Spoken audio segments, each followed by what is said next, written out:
Hey everyone, welcome to the Vegan Stew, and I'm Helene, and I'm going to start us off tonight by saying thank you to TerraSeed for being our sponsor this month for Virtual Veg Fest Live, and the fact that you can win some really cool prizes by going to virtualvegfestlive.com and hitting the contest tab, and you can win prize packs from TerraSeed, Hodo Foods, VegKey, Follow Your Heart, Revolution Gelato, Rebel Cheese, Cinnaholic, and Fabulous. And they are also our sponsors, and it's very kind of them to support us to send you really cool prizes every month. So simple as that. It is almost the end of April, so you have a few more days to get into the April contest before we start again in May.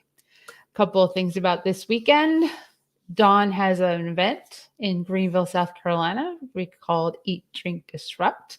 And you can go and check that out at urban-eats.com.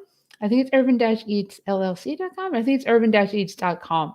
You can go there, check that out. If you'll be in Greenville, I'll be there. And we'd love to see you there too. Let's see. Really cool topic tonight. What's cool? I don't know. Did I say cool? Really important topic tonight. And that has to do with the hidden cruelties of animal agriculture. And we have our first guest, which is really awesome. Jenny McQueen is here from Canada, and she is going to be part of the Stew Crew tonight talking about this topic. If you have any questions or comments, you know you can put them in the little box, and that way you become part of the show. And also you can go and to YouTube and you can subscribe and hit the notification button so you know when we go live and you never miss a show. As Marla said before we went live, this is episode 26. So that means we've been doing this for half a year. So let's see, I'm going to bring the crew on. Here we have Kelly from Climate Healers, Kimberly from Did You Bring the Hummus, Marla Rose from veganstreet.com, Sangeeta from Tilted Planet, and our special guest, Jenny McQueen, Roseslaw, and Toronto Animal Safe, and DXC in Toronto, because I looked at your Facebook profile. So, question for all of you, as because it's kind of like the new thing of starting the show. I was thinking about our topic and my thoughts and feelings. Here's Philip. Thanks for having Jenny. He's so excited. And then hi Diane. Thank you again. We really appreciate you watching. I was thinking about when we see videos about animal agriculture, when we see the videos that show what happens to the animals. I can't watch them because it's too difficult for me.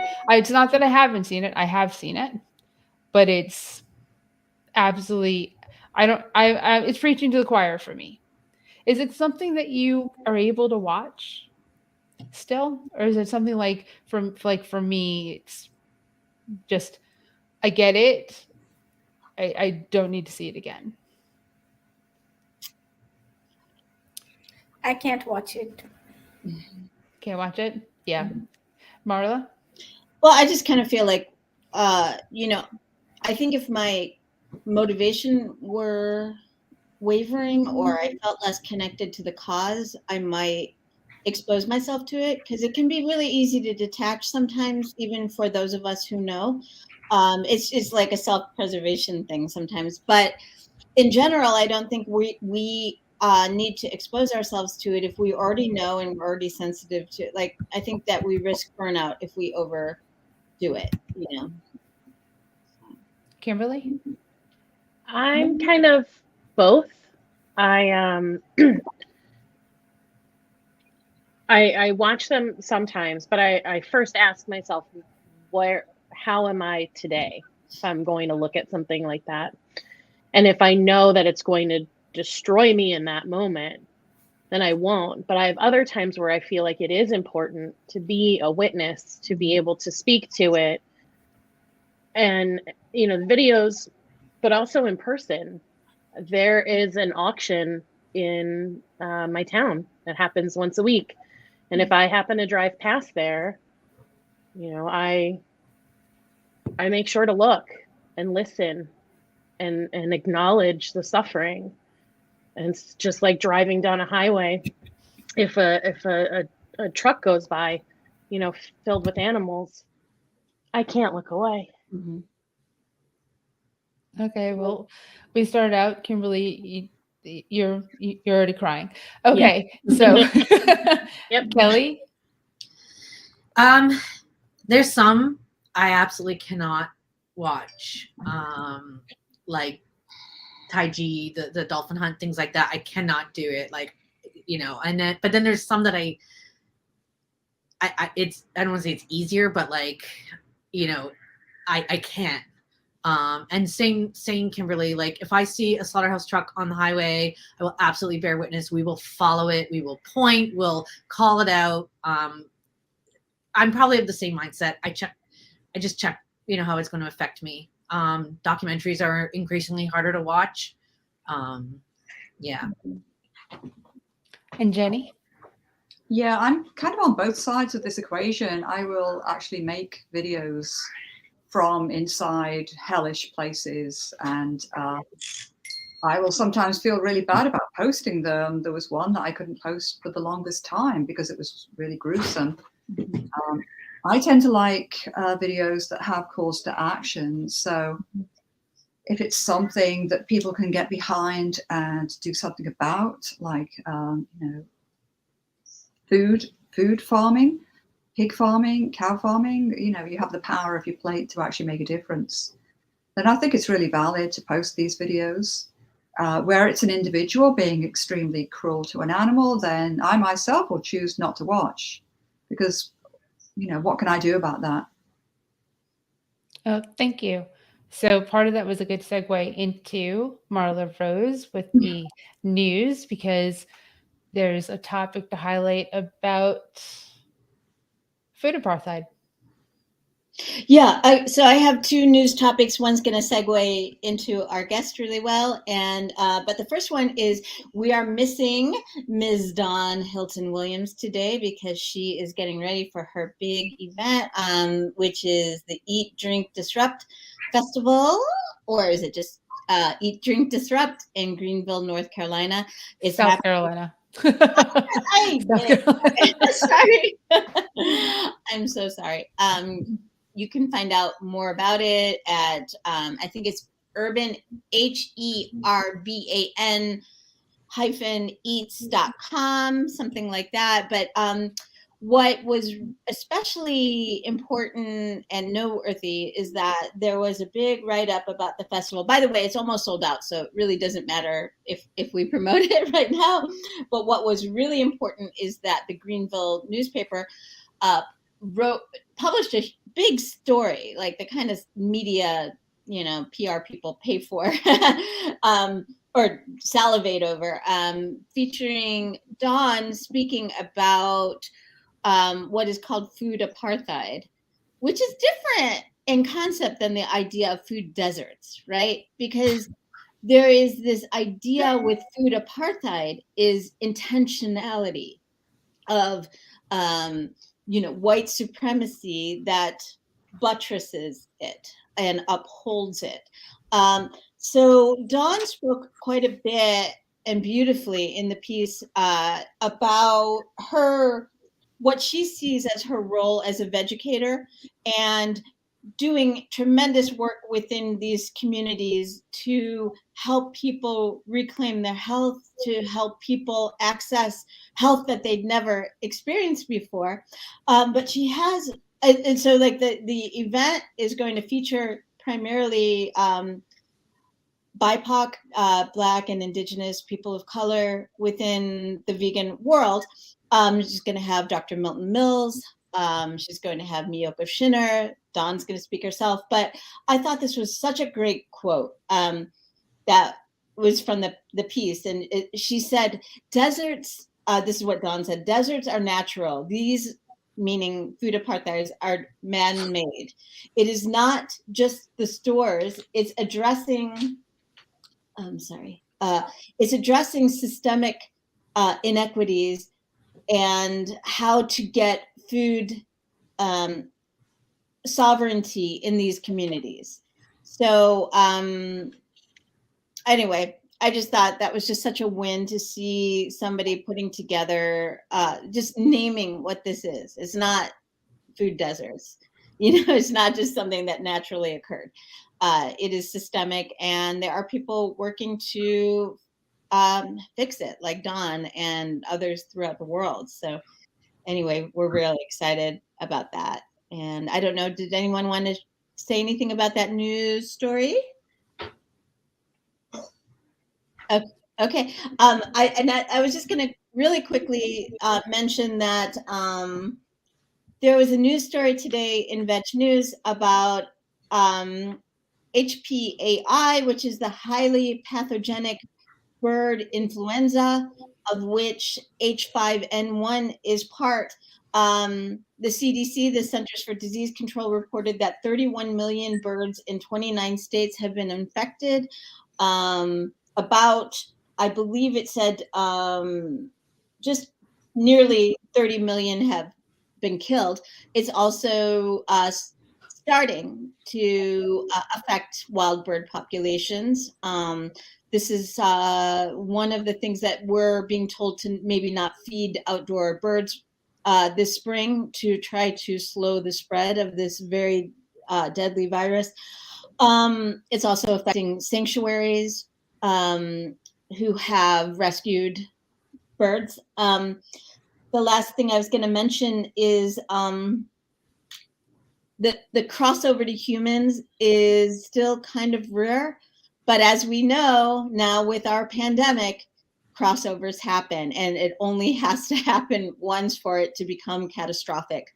So anyway, on that note, on that happy note, unless somebody had something to share about that news story. Yes, Helene.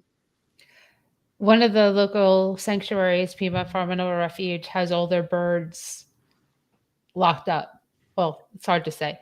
They're for their own protection because they don't want any of them to catch this.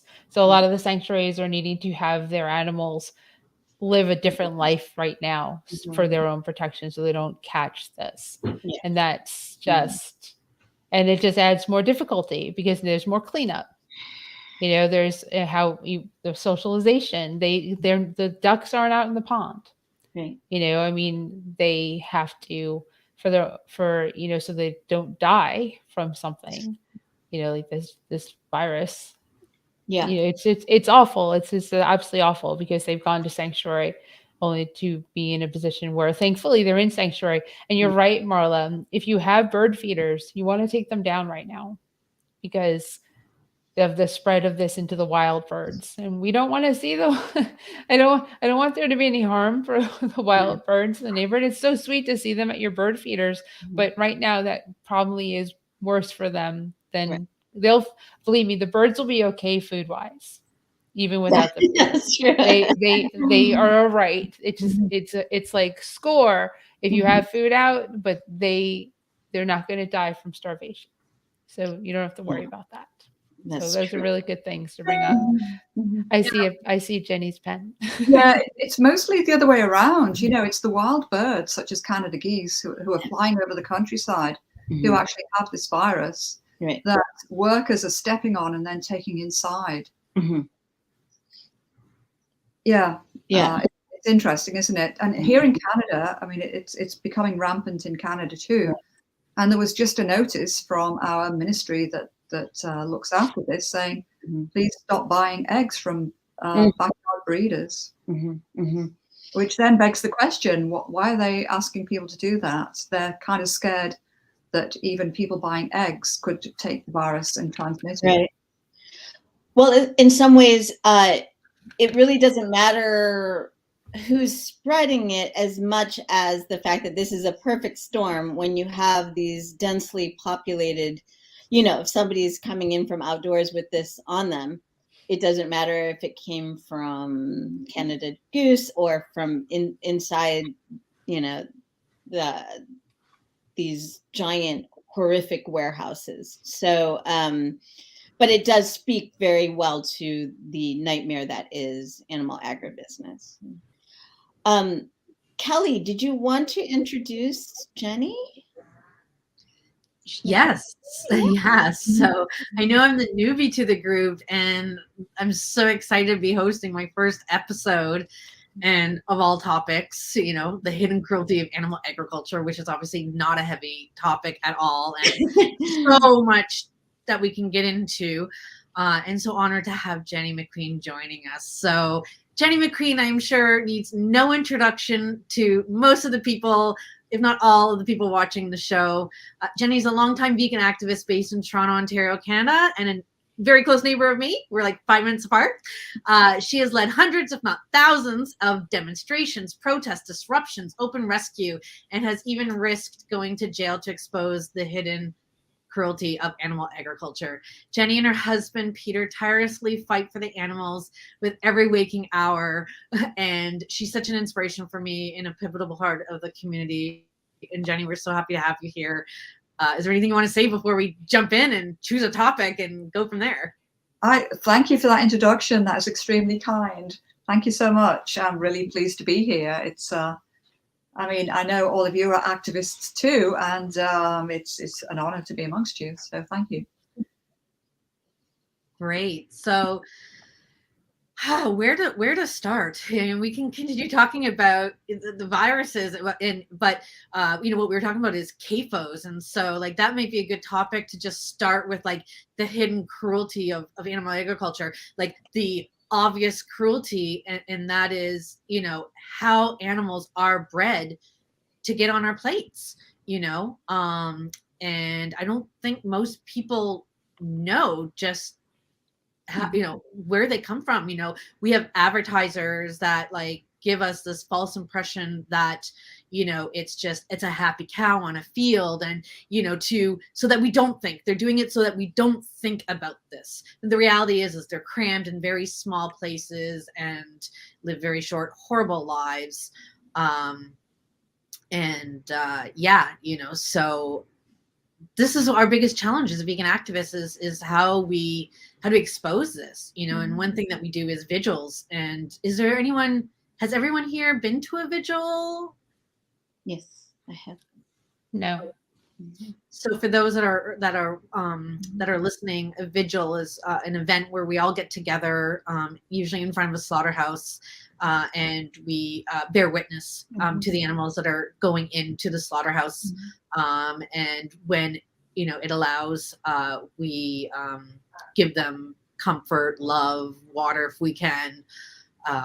And, you know, that's one way that we expose this industry.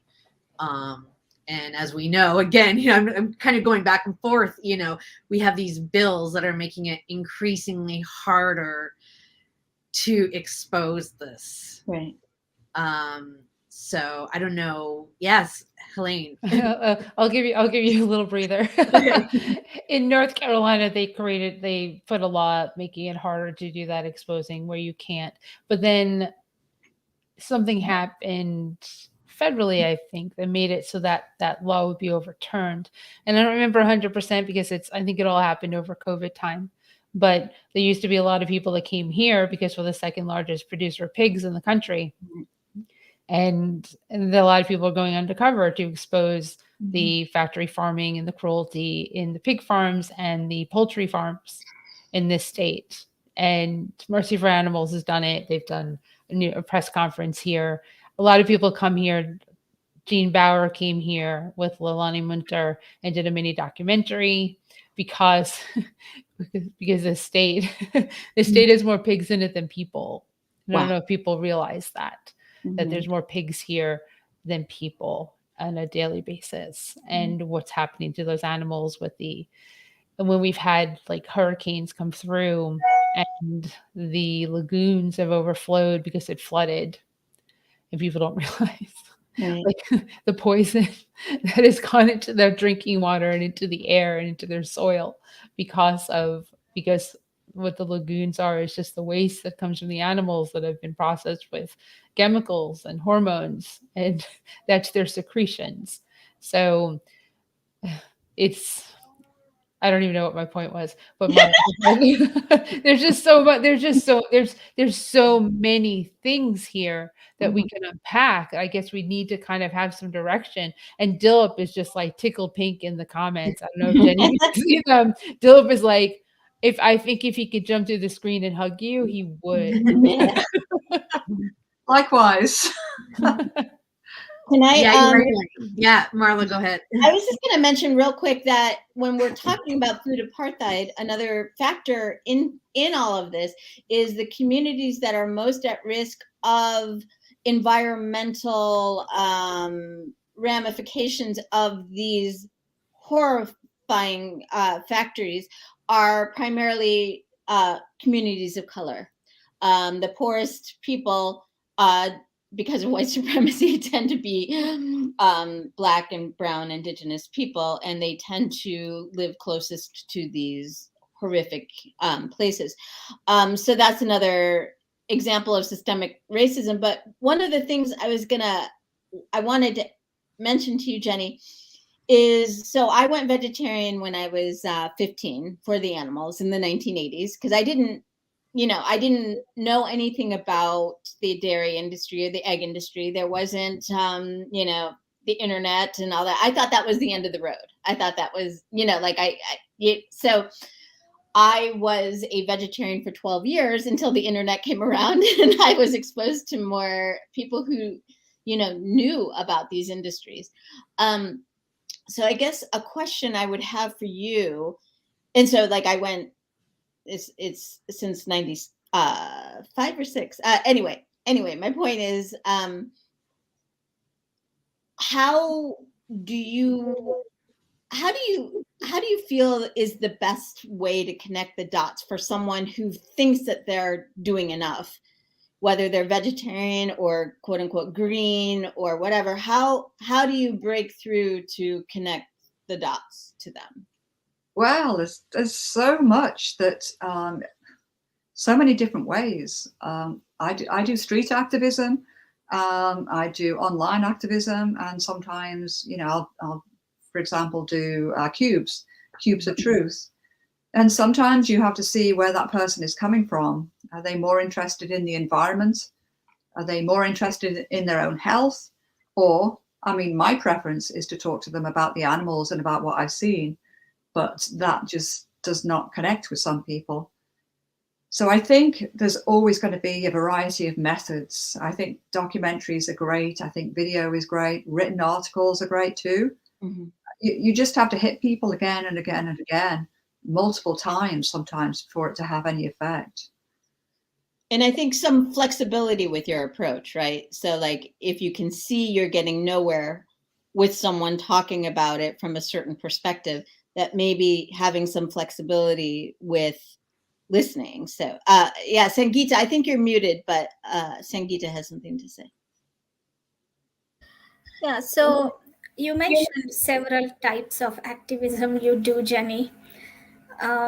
Is the in-person or street activism more effective in your opinion, or online?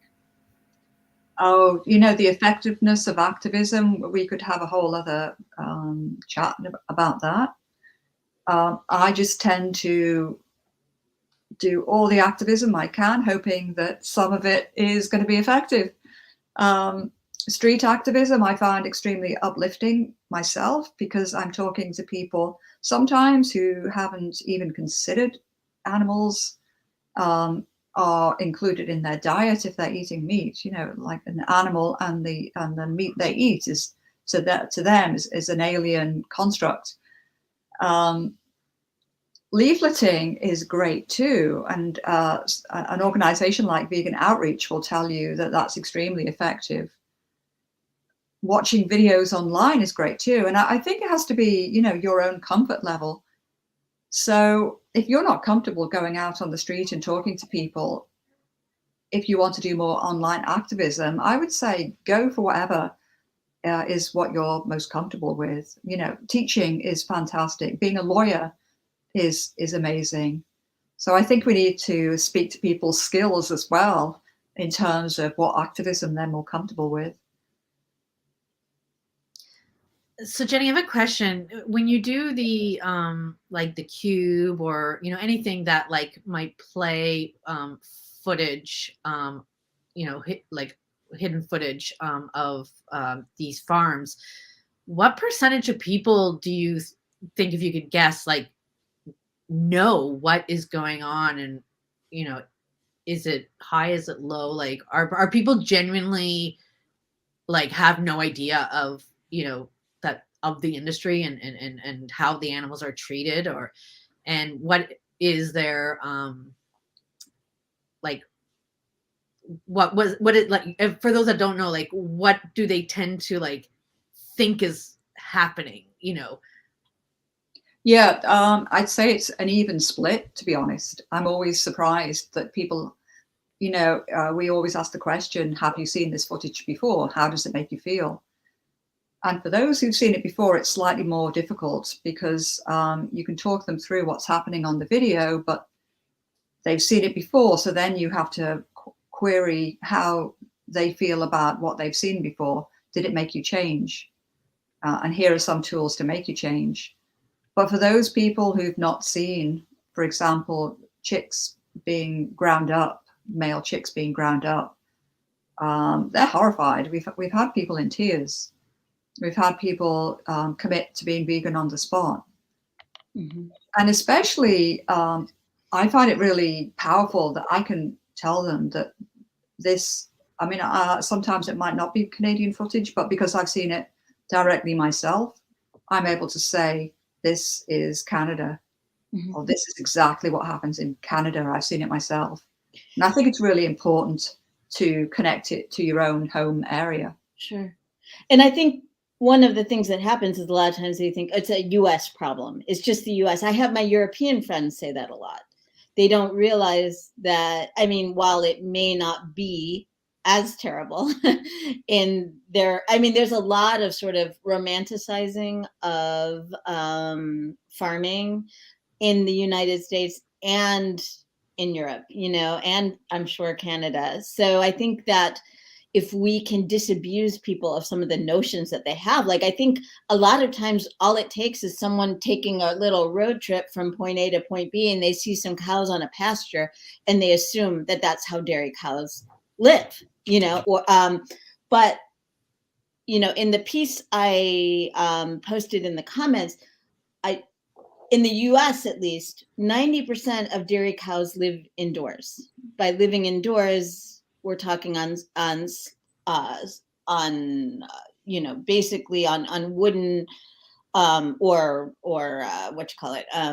cement floors that were not meant for these bodies, and the vast majority have lameness because of it. The vast majority have infections because of the forced reproduction again and again and again.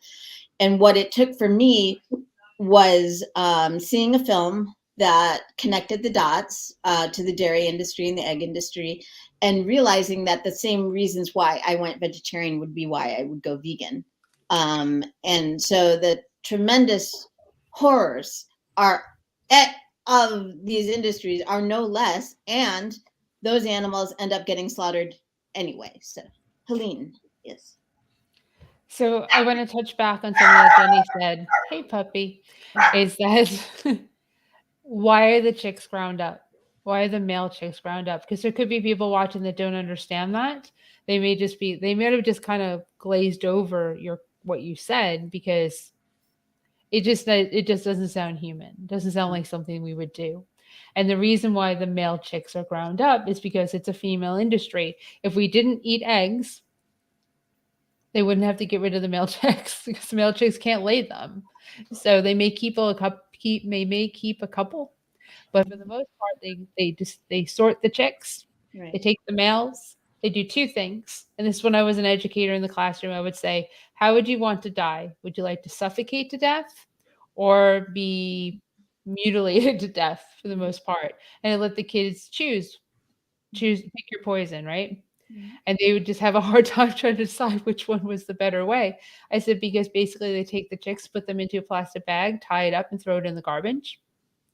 Or they take them, they throw them into the incinerator, and they just get ground up alive, because there's no need for the males in the industry. The cattle industry with the dairy cows, if we didn't have dairy, we wouldn't have veal, because that's what they do with the male calves in the cattle, the dairy cow industry. not the cattle, the dairy cow industry. Mhm. That's what happens to that's what veal is, folks. Veal is 6-month-old baby cows that are slaughtered to death and kept in little like crates, and so they don't have a lot of sun, so their meat is nice and tender, that when you have that veal parmesan, you're like, wow, this is so soft. Well, it's because they totally it's because of what they do to the baby cows that are male, because they can't produce milk. So then the other thing I want to say is with organic milk, going back to dairy cows, when I was vegetarian, I would drink organic milk, thinking, well, that's better for me, right? I was like, organic milk's better. I felt better about buying organic milk and spending more money on it. And then you and then you learn that those poor cows suffer more than the non-organic cows. And why is that? Because if they get an infection, they can't give them medicine. Because if they give them medicine, they're no longer organic. So their teats will get an infection or get clogged. They just have to suffer through it. So that's what happens when people are like, well, I buy organic. Well, you suck. You should just stop eating milk or drinking milk altogether, because those poor cows are going through a more horrible existence in a terrible industry than a cow that's not organic. Who'd I see? I think Jenny. Did I see? Yeah, the thing I say about organic is they end up at the same slaughterhouse. Mhm. True. And I bear witness outside the slaughterhouse, where the cows come, and you see the udders dripping. So that's something that I can tell people directly too, when they think that, we respect cows. Yeah, hello. We don't. We send pregnant cows to slaughter, and they die an early death, whether they're organic or not. Right. And that's a good point too, that they're pregnant, because women, how do we produce milk? Because we don't just have it. We have to have something happen to have it happen. And that's one of the tropes, that even though we all took sex ed or whatever, we somehow believe that these udders magically produce milk. I do want to bring up a couple of little points here. One is to not forget the leather, wool, and down industries, because they are also, I think when I first went vegetarian, I also called those byproducts. It's just like, you're not going to waste it. But in fact, they're co-products. They prop up the industry. They make the industry viable and enormously beyond cruel. But there's something like, according to an industry book I read, leather industry. Okay, first of all, it's a $2 billion industry in the United States, $93.2 billion worldwide. So it's not some little like mom and pop thing, but also the hide of the cows counts for 7.5 to 10% of their market worth. So by buying these products, you are helping to make this industry more viable, which an industry with very thin margins. The last thing I just wanted to ask Jenny, could you talk about, I don't mean to be dominating. Could you talk about the concept of forced molting? What is that? Do you guys do that in Canada? I'm not sure if it happens in Canada, but forced molting is where the lights are turned off. You're talking about the chicken industry? Yes. It's to encourage, I think, 1 or 2 more cycles of egg production. They're basically starved and kept in. Yeah, I'm sorry. Yeah, no, it's just one more of the awful manipulations that animals have to endure in the chicken industry. They're one of the most abused animals, and they're just hidden behind these closed doors. People don't realize that they don't even realize that you've got separate breeds. You've got the breeds for the layer. Yes, right. Egg industry. You've got the breed for the the meat broiler. industry. Yeah. And I think people can Google forced molting as well to see whether it what it's exactly about. but I think it's really important to say that there are alternatives. I mean, we're talking about animal farming, and alternatives do exist now. Mhm. So there's really no need whatsoever to consume animal flesh. Kelly, I know you had something to say. Yeah, I just there was like 3 topics I think I'd really love for us to touch upon, because I know we're getting close to the hour. And one of them is just like advertising, kind of like listening to all this and like tying it up as like, you know, advertising, right? Like how many billions of dollars is spent on advertising to get people to not think about this, you know, with the happy cow on all these products and this and that, right? Another thing I'd really like to talk about is egg gag bills, because I don't think people know about them. That's, you know, they're the reason why more people don't know what's going on. And I'd love to talk about open rescue, because we have Jenny who's done multiple open rescue initiatives, and then I'd like to talk about environment. So I know we kind of quickly touched upon it, but you know, people don't know about that as well, right? So I don't know, Helene, I know you had something to say, and then maybe we can go to like the open rescue and talk about. Oh, definitely. I just want to touch on the comments, because Dilip did bring up something that was important. Well, he brought up a whole bunch of things, but Dilip asked about Mark Powell, who is Reagan's husband. And Jenny, I'd like you to talk about Reagan for a moment, because your husband has posted that Mark attends the Toronto Pig Save vigils at the slaughterhouse in Burlington where Reagan was killed. He's determined to seek justice for her killing. So I'd love for you to touch on that, and then we can segue into the rest, because that's not my activism, but it's yours. And I'm more power to you for doing that, for going and being there with the animals before they go into slaughter. I think for me and Kimberly, I'll speak for you, it would just destroy us. I produce festivals. That's my activism, right? For somebody else, that might kill them. So please talk about Reagan and that loss of a human by a truck. Absolutely.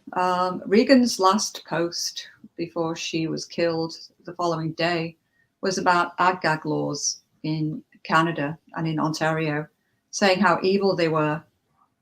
And then the very next day, this is while the ag-gag law was being introduced, she was standing at a pig vigil. She wasn't looking inside the truck. She wasn't being irresponsible. She wasn't trying to stop the truck, walking in front of it. She was targeted by a truck full of pigs outside the slaughterhouse, who ran her over, and that's as far as I'll go. It was a horrendous death, and she is extremely missed. And I'm really glad, and I think she would be too, that her name has gone around the world, and people have been taking action and starting to get active for the animals in her name. Mm-hmm. Mm-hmm. So the court case is still ongoing 2 years after she was killed. And Mark Powell has stepped up. He is amazing. And he attends, like Peter said, he attends vigils. Mm-hmm. And we were at a court case just, the day before yesterday, where the driver was just given a traffic ticket. So it's extremely upsetting that justice is not being served for her death, extremely. But I did activism with Regan a few times. She was extremely brave. She was outspoken. She was beautiful. She was just the perfect individual. Mm-hmm. One time we were inside a dog sled operation, and we were, getting evidence in the daylight. It was open. The workers came and started being violent, and there was a chain around my neck that a worker was pulling. I was starting to lose consciousness, and Regan took action and basically saved me from, fainting or worse. So she was a real hero. He got a ticket for murder. He got a traffic ticket. Yeah, I know. Exactly. Like I don't understand how someone dies by your truck here we vehicular manslaughter potentially. I mean, did you just go oops and you ran into a human being? But so I mean, I don't even understand what that ticket is. What's that ticket? What's that fine? Did you lose your license, your ability to drive that truck? I mean, somebody died. That's not I like broke your leg even. Somebody died because of your malfeasance, right? I mean, that's just, but thank you for sharing that because it's important for people to know that. Go ahead, Kelly. I was gonna say, and to make the matters worse, like you said, someone died, and there was a like GoFundMe, and the amount of money that was raised for this driver who killed someone from the industry, from the farmers, the truck drivers, you know, because of his mental health.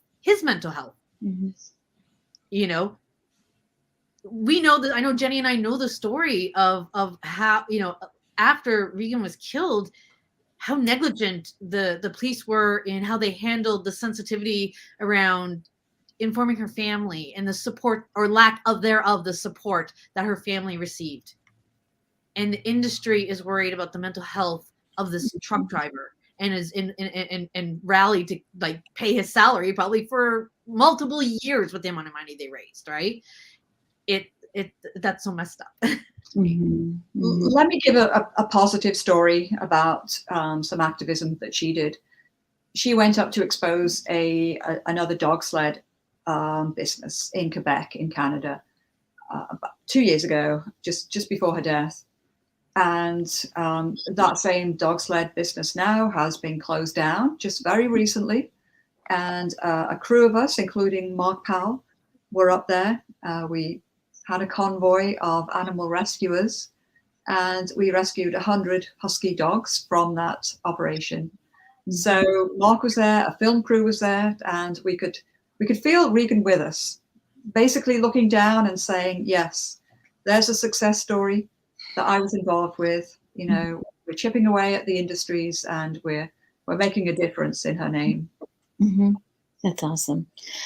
I was just gonna mention, I think that part of where I think people are so divorced from the reality of what goes on behind closed doors, that it's not necessarily a matter of callousness, it's just simply ignorance, and then sometimes adding to that like blissful ignorance. You know, I don't want to know. You know, I know it's not good.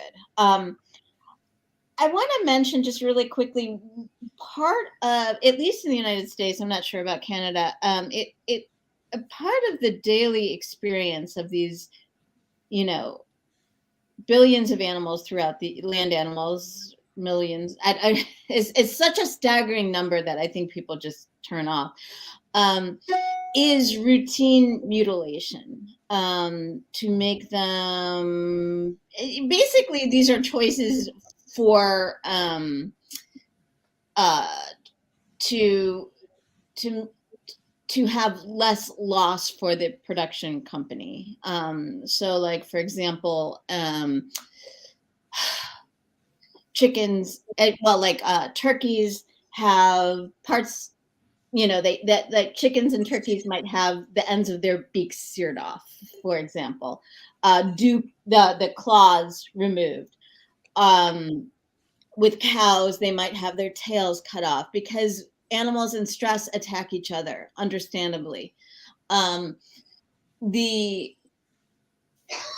The reality of it is that this is routine, done to all these millions and millions and millions of animals without anesthesia, without follow-up care. This is just part of the daily life, you know.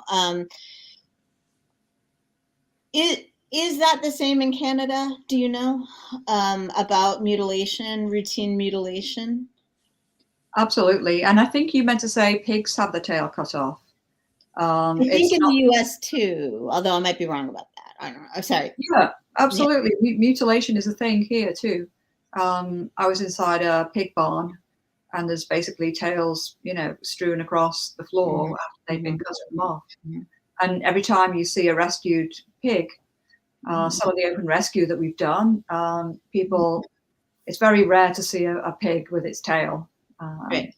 People are very surprised. I And meant, yes, sometimes it's mutilation to stop the animals from attacking each other, biting each other, because there's no enrichment inside these places. So, yeah, you go inside. One that I've been inside, there's the pigs were in like a group housing with living in a sludge of their own feces and urine.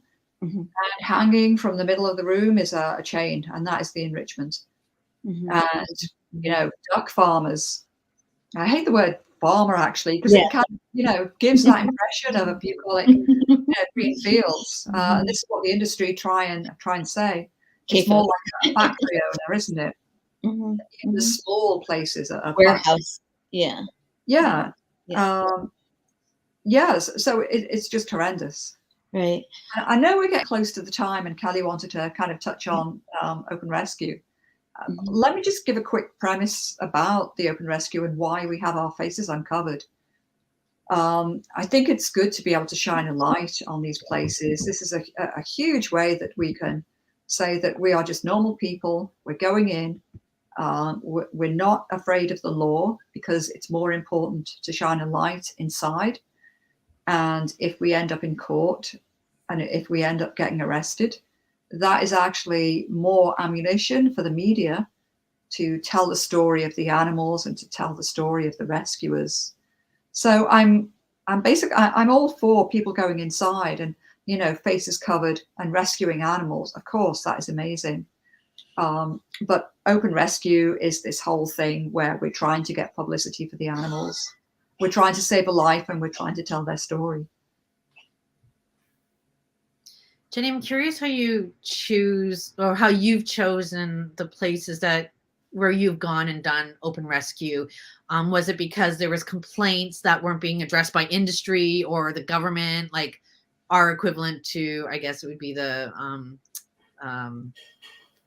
FDA. Oh no, ours is FDA. What's yours? Like what whatever our equivalent is, like, or USDA. USDA, might be sorry. the easiest to do it. I'm just curious how you chose the places where you've done it.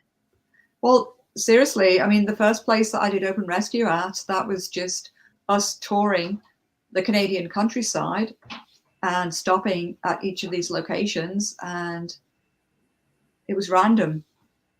And what we find inside is just typical of any place in Canada or the United States. Or, to be honest, let's be honest, in the UK, people think that, the country that I come from is idyllic for animals, and that we're way forward in our thinking. And, what Marla was saying earlier, people think that, it's other countries have great practices. But I think we can expose, awful animal cruelty wherever we go. Marla, I know you had your hand up earlier. Oh, Sangeeta, sorry. Yeah, Marlon and Sangeeta. No, go ahead. Okay, I was just gonna say I did mean dairy cows. They do have their tails docked routinely, as do other animals that get flies on them, and it is routine, it is normal, and it is absolutely, as we can imagine, it must be excruciating. So thank you for clarifying that. That's terrible. Sangeeta, please go ahead. Yeah, sure. So I don't do vigils or any kind of in-person activism, but I also find that if I post too much about veganism on my wall or on my social media, then people just tune me out. So I have figured out a way to covertly send that message. Like, if you are currently following my Facebook page, I am talking about a book I'm reading. And this is a great explorer from India. He did amazing things exploring lost books, ancient lost books. He traveled to Tibet, sneaked into Tibet when he wasn't allowed, and did all sorts of adventures. So I got people hooked onto that story.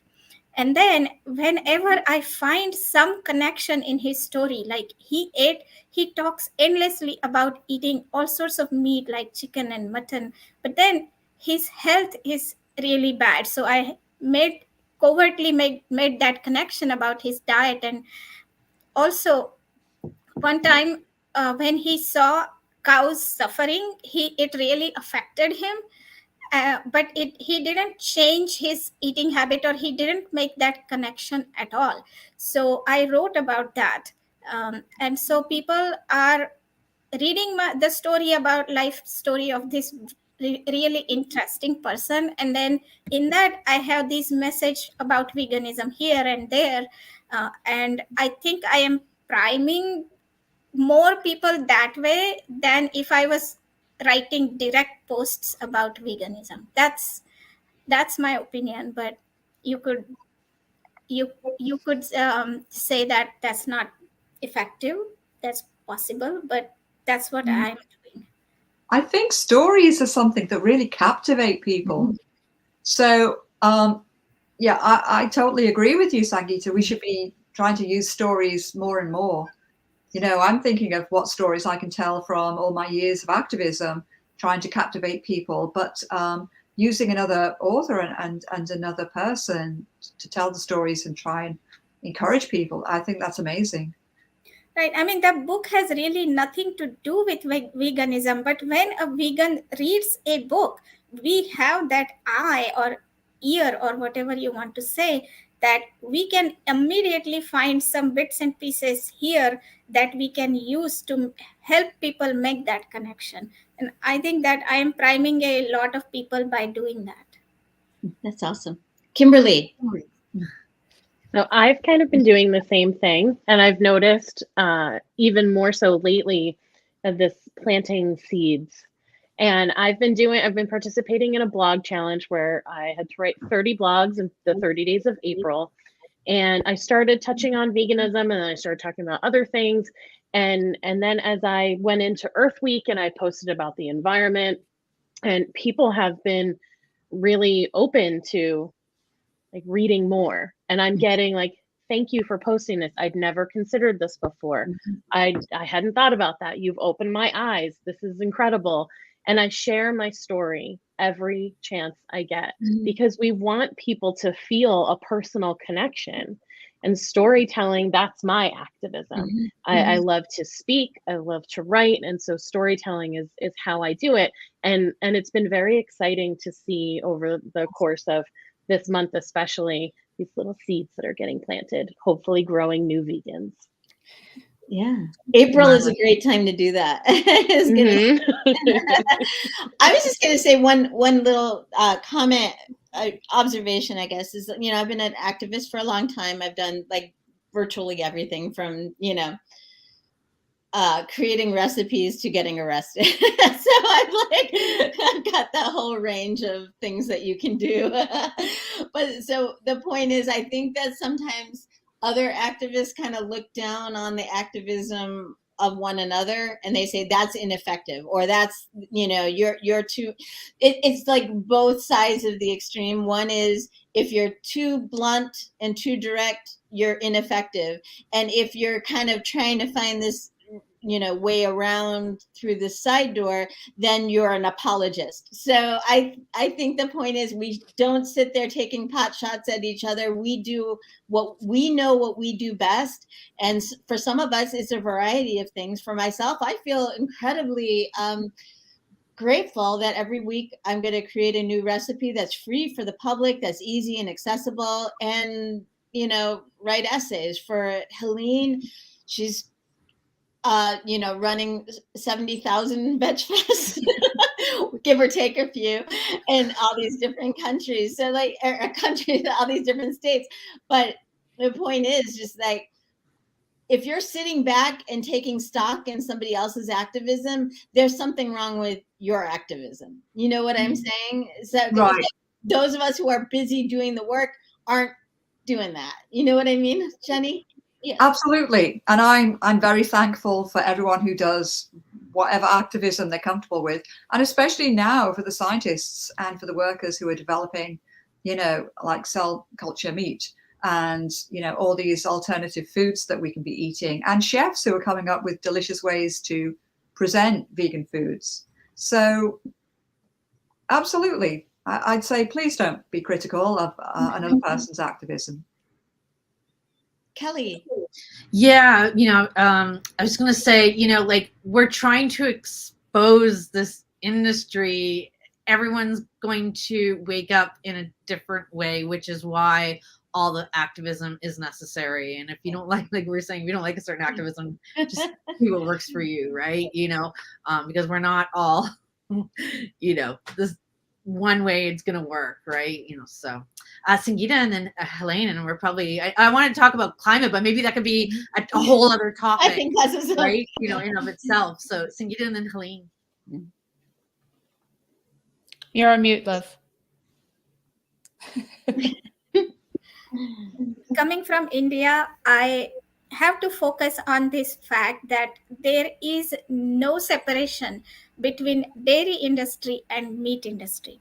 And so when I was reading this book, which was written exactly 100 years ago, and this ferocious carnivore, he one time sees these over 50 cows being walked by the owner from the big city into a town, because those cows got pregnant and they would not lactate, obviously, because they were pregnant. And so he goes on and on about how these cows are killed and butchered without ever making a connection. That's what he's eating, and I hope that I help a lot of people make that connection, that if this was happening 100 years ago, it has not gotten better. It has only gotten worse since that point. That's a good point. I feel, going back to what Marla was saying about the activism, we are stronger together than we are if we were broken apart.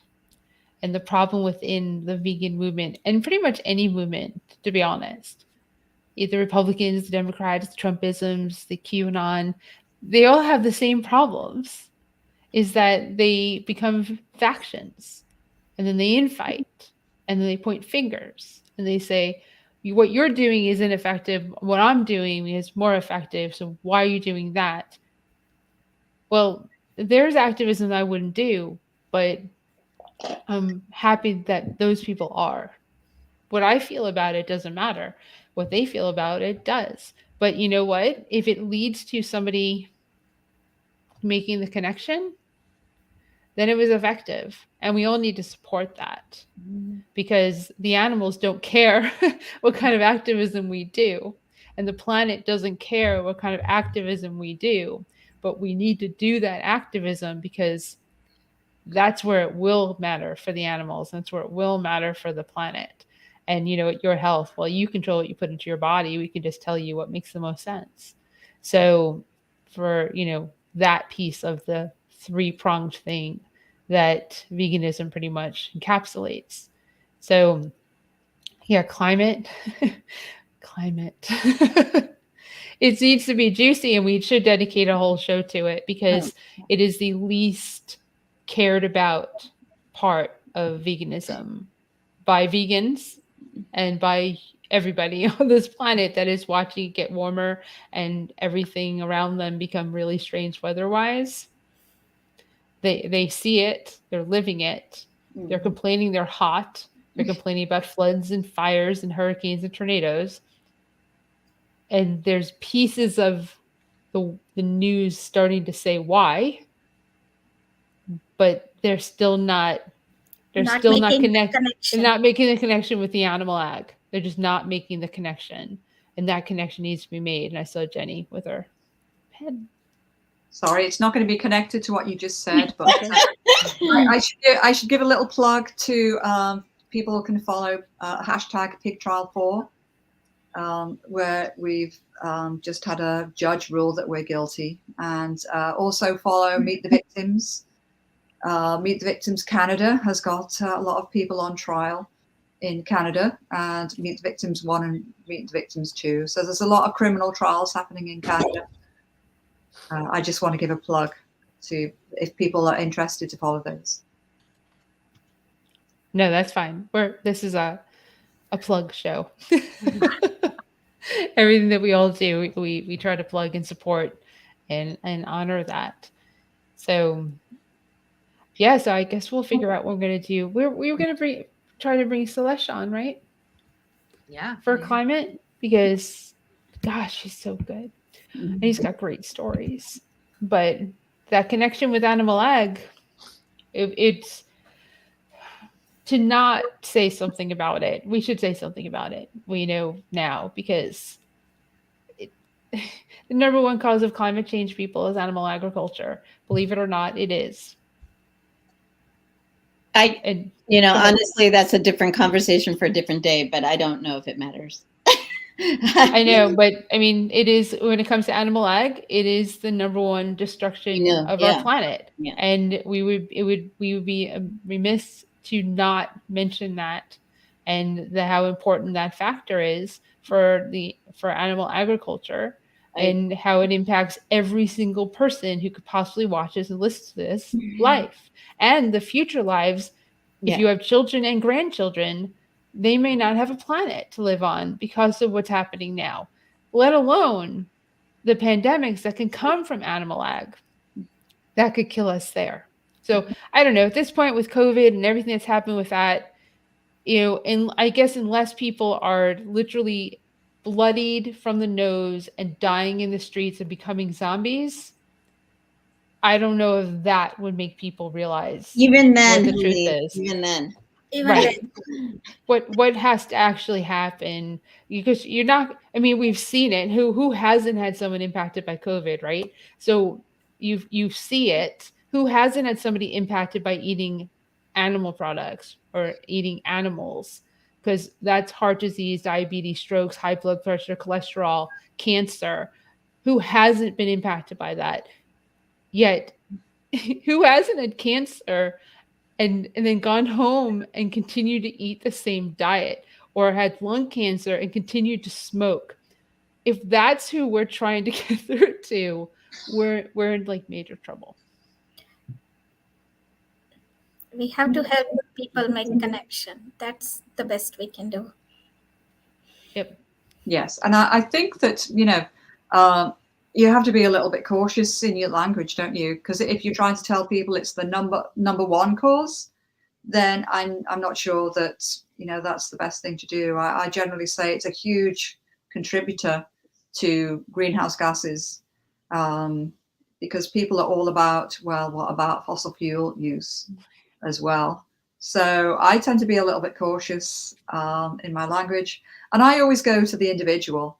And the individual animal. I don't think people take in mentally when you tell them like billions of animals are killed. That doesn't mean anything. Right.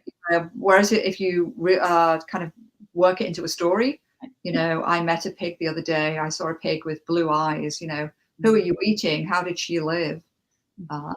That's my method. Yeah. And that's really important. You said, how did she live? And this is something that I want every vegan that's watching this, and for you to tell every vegan that is that the cows and the pigs and the chickens and the ducks and any sentient being on this planet is a he or she. Well, humans, whatever. So the pigs, we'll just go with the animals are male and female, because I can't say that about humans anymore, which is okay. But when we speak about the cow, it's he or she. Right. The pig, it's he or she. And it makes people stop and think, because they think of it, they, them, possessive, a possession, as opposed to a sentient, living, feeling being. And when you say he and she, it gives ownership to that animal as being a sentient being. Individuals, yeah. An individual. And they are individuals, because they are males and females. Yeah. And we need to use our language. That little word of changing it to he and she can change the whole conversation of how it's received, even if you don't know, because the person in their head is thinking he or she. That's it. No, it's not an it. It is a he or she. Yes. And then when you go to eat, it's he or she on your plate. And you don't know if it was a he or she. But you know what? No matter what, it was a he or she that's on your plate. Good, Kelly. Let's just squeeze something in before and we need to, I think what people don't realize, I mean, we're talking about the hidden cruelty of animal agriculture. People don't realize how much money is put into hiding this, hiding the cruelty, hiding the environmental, hiding the, like, just everything, right? So just letting people, like, just know about the fact that there's so much money, and so, like, why don't they know about it? And then they question it because they want to create this doubt. And when there's doubt, whether it be the environment, the cruelty, the whatever, like, you were saying, oh, it's just one bad farm, or it's just one bad company, like, then if once that doubt is there, then people will just be like, well, I don't know who to trust, and so I'm just going to continue with my habits, right? And I don't like people just don't think about how big the animal agriculture industry is and how much influence they have on the government. So it's such a monumental thing that we're trying to demolish. And there's two countries represented in this conversation. We have the United States and Canada. And as much as we are so close and similar, they are definitely two distinct countries and rules and laws and livelihood. And that's just two countries here in this conversation. But this animal ag issue is all over the world. It's not just here. Now, Europe has done a better job of recognizing animals than the United States and Canada have. They are a little more advanced in how they're going about their factory farming and producing animals for your palate. No, I disagree with that. Okay, go ahead. Yeah, I disagree with that. I mean, I come from the UK, and just check out organizations like Viva. They've gone undercover and found horrendous conditions inside, pig factories too.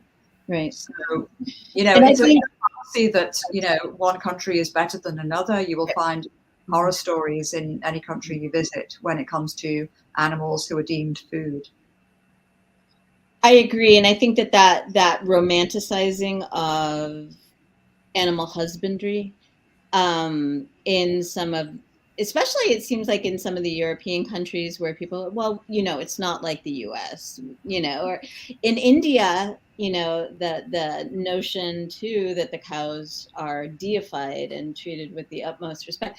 Everyone has their conceits about how they get around this conundrum, and as to Kelly's point about the obfuscation of these industries, just using the word harvest as opposed to slaughter is very intentional, and it's funny because they will fight us tooth and nail over the use of terms like milk or butter, but then they want to use terms like harvest rather than killing or slaughter. So it's kind of interesting. Yeah. But are we at time? We passed. Right. Sangeeta, does anyone else want to say anything? Oh, we could probably talk about it for another I know 5 hours. We can go all night. But Kelly, do you want anything to say? I want to say thanks, Jenny. Yeah, thank you, Jenny. Thank you, Jenny. Thank you for having me. It's been really enjoyable. Yeah, no, really, this was a great We'd idea. love to have you back. I know, maybe every Wednesday. So you never know. Let us know what you think. All right, so I'm gonna put. I was going to end it with a quote of Paul it. McCartney: "If slaughterhouses had glass walls, we'd all be vegetarian and vegan." And I think that's really the moral of the story, which is why they hide it. They're doing such a good job to hide this cruelty from us. Yeah, it's a great quote. Okay, I'm gonna close this out. Thank you, Kelly. Thank you, Kimberly. Thank you, Marla. Thank you, Jenny. Thank you, Sangeeta. So everyone, thank you once again for watching the Vegan Stew. We will be back 2 weeks, because next week is the first Wednesday of the month. First Wednesday of the month is Coach Kayla at 7 p.m. Eastern Time, so you can tune in for some health and nutrition conversation with her, because you can only catch her once monthly. And then we'll be back the week after that, which is 5/11. And it's going to be a really fun one, much lighter than this show, because it's favorite kitchen implements. And we have a special guest for that too, and that will be Kathy Hester, who is in our community here in Raleigh-Durham. And actually today is her birthday, so I get to say happy birthday, Kathy. And we look forward to having you on the show, because between Kathy and I, we probably have every kitchen implement that you can possibly think of, and she's going to do show and tell. So it's going to be a lot of fun. So if you like to cook, and you like to have stuff to cook with, or you want to know like what's the best way to use these kitchen implements, that's the show for you to watch.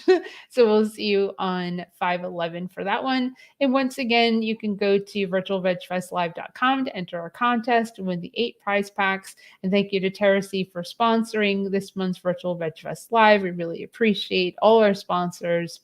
And we want you to be kind to one another. You never know where somebody's at, or where they've been, or what their day has been like, or even their month has been like. Sometimes it gets a bit rough. And I was screaming on Monday, screaming at the top of my lungs inside my house. So you just never know what's going to happen or where somebody's been. And because of that, be kind, because like I said, not every day is bad for everyone, but there are bad days, and people are human and they're not perfect all the time. So remember that when it comes to being in relationships and friendships and business and personal, because you can't cast stones, because I'm sure that you've probably been a shit towards somebody in your life. And if somebody's shitty towards you one day, maybe kind of try and figure out why. Maybe it's behavior that you're doing, and maybe they're just not having a good day. So once again, be kind. We'll see you in 2 weeks. Tune into Coach Kayla. Do some yoga on Tuesdays and Thursdays on Virtual Veg Fest Live. And of course, tune in on Monday to see Kimberly with Fireside Chat with Kimberly at 7 p.m. Eastern Time. She's got a great show. And Dawn's event in Greenville, South Carolina. Susan will be there. She's watching. We'll be there. If you happen to be there, please let us know. And we'd love to see you. Other than that, have a great night. Thanks so much.